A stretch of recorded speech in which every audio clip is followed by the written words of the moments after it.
వివరాలు చూస్తే ఈవీఎంల పనితీరుపై గల్లీ నుంచి ఢిల్లీ వరకు ఉద్యమం చేపట్టిన ముఖ్యమంత్రి చంద్రబాబు నాయుడు ఎన్నికల్లో గెలుపుపై ధీమాతో ఉన్నారు. అసెంబ్లీ ఎన్నికల్లో టీడీపీకి 150కి పైగా సీట్లు వస్తాయని నమ్మకంగా చెప్పారు.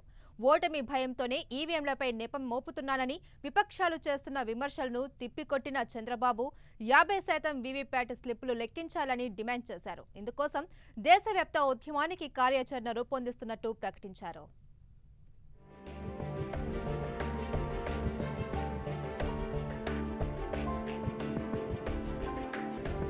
అసెంబ్లీ ఎన్నికల్లో టీడీపీ గెలుపుపై ముఖ్యమంత్రి చంద్రబాబు నాయుడు ధీమాతో ఉన్నారు.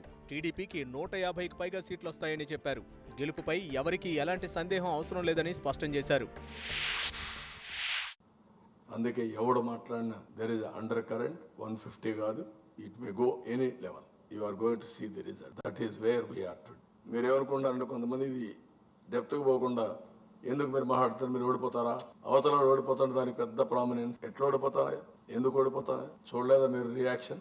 ఎంత ఉధృతంగా పబ్లిక్ వచ్చారు. What is the indication? డెమోక్రసీని అపహాస్యం చేస్తే మీరైనా కొంచెం రాజీ పడుతున్నారు కానీ పబ్లిక్ రాజీ పడలా.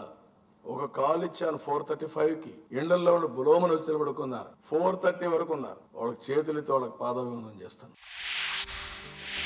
ఈవీఎంల ఓట్లకు వీవీప్యాట్ స్లిప్పులకు మధ్య భారీ వ్యత్యాసం నమోదైన నేపథ్యంలో 50% వీవీప్యాట్ స్లిప్పులను లెక్కించాలని చంద్రబాబు డిమాండ్ చేశారు. దీనిపై దేశవ్యాప్తంగా ఉద్యమం చేపడతామని చెప్పారు. ఈవీఎంలు కౌంట్ చేసిన తర్వాత 50% బ్యాలెట్ బాక్సెస్ లో ఉండే పేపర్ ఓట్స్ కూడా కౌంట్ చేయండి. Simple. Why you are avoiding? ఎందుకు మేనమేషాలు లెక్క? అంటే ప్రజాస్వామ్యాన్ని అపహాస్యం చేస్తారా మీరు? ప్రజాస్వామ్యం అంటే లెక్కలేంతనమా? మీరు ఎలక్షన్ కమిషన్ ఉంటే మీ ఇష్ట ప్రకారం చేస్తారా? కోర్టులు కూడా తప్పుడు అఫిడవిట్లు ఇస్తారా మీరు? Election commission has to answer all these things, not for me, for every voter. You are here. ఎందుకు మీరు ప్రాపగండా చేశారు? మీది పవిత్రమైన ఓటు, మీరు రండి, మీరు ఓటేయండి అని ఎందుకు చేశారు? చేసి what is the benefit of it? I'm asking straight question. అంటే లెక్కలేంతనం ఇది.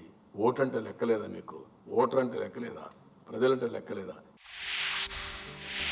పనిచేయని ఈవీఎంలతో ఎన్నికలు నిర్వహిస్తూ ఎన్నికల కమిషన్ ప్రజాస్వామ్యాన్ని ఖూనీ చేస్తోందని చంద్రబాబు మండిపడ్డారు. No provision for any audit of EVMs. Is there any audit అండి? మీ సెల్ ఫోన్ ఎవ్రీ 6 నెలలకు ఒకసారి మార్చుకుంటున్నారు, మీరు అప్గ్రేడ్ చేసుకుంటున్నారా? ఎన్ని రోజులకు ఒకసారి అప్గ్రేడ్ చేస్తారు EVMs? Is there any audit? Who is auditing? Who is responsible for this? Malfunctioning, non-functioning or manipulation, all these things, who is responsible? Either software gani, hardware gani, nobody has audited. No regulator to oversee the usage of these machines. Nenu adugutanu. It is a public sector company, ECIL. What is the guarantee? Ante democracy ni oka public sector employee ki appacheptara meeru? I am asking a straight question. Democracy, you want to make it a mockery? Who is ECI? Okay, they are manufacturing company.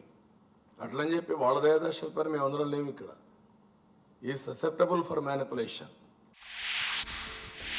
ఈవీఎంలతో ఎన్నికలు నిర్వహించే అంశంపై ఎన్నికల commission పునరాలోచన చేయాలని చంద్రబాబు నాయుడు సూచించారు. ప్రపంచవ్యాప్తంగా 18 దేశాల్లో మాత్రమే ఈవీఎంలతో ఎన్నికలు నిర్వహిస్తున్న విషయాన్ని గుర్తు చేశారు. దీనిపై కూడా దేశవ్యాప్తంగా చర్చ చేపట్టాలని చంద్రబాబు నాయుడు నిర్ణయించారు.